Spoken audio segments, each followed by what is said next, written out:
Hi guys जय जगन्नाथ। तो मु हूँ आपण मानकर जड़े भौणी गाँव झील गाँव बोहू। तो मु वेलकम करुच्ची मोर आ गोटे नुआ मिनी ब्लॉग को।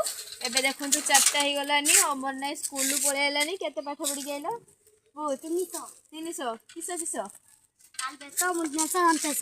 आम छुआ के क्लास पंचम क्लास पढ़ुन प्रश्न पत्र जी आंसर देदेव ये साइकिल नहीं घर को बोले मुझे जाने आम छुआ मैंने बहुत पाठ पढ़ुन पूरा पीजी कर दे किस कहूच।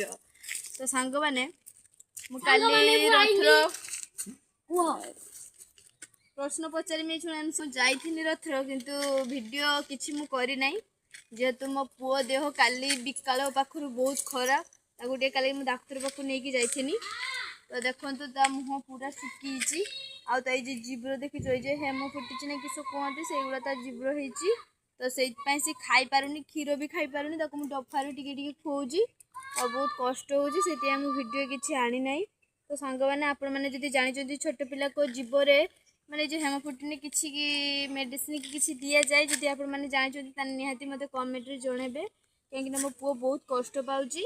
ज्वर होता मेडिसिन आनी काली फुंकी आनी काली किंतु यही हेम फुटी जो जीब्र यापाई किसी मेडिसिन टा लगे मुझे तो जानी।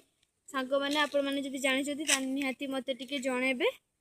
आमर एपटे मुझे मो पुओ को बुलेकी माने घर रहा खाली कांदुची से मुझे बुलते नहीं आई देखूँ तथापि सी ए कांदुची ना आमर एपटे नंगल होना अल्प अल्प तला पड़ी जो से नंगल हो। तो सांग मैंने मो पुओ ए कांदुची ता देहटा केमती भल हम ठाकुर पाखर प्रार्थना करुँची जगा को कहूँ तू ता देह भल करदे बाहुड़ार आमर जीवा।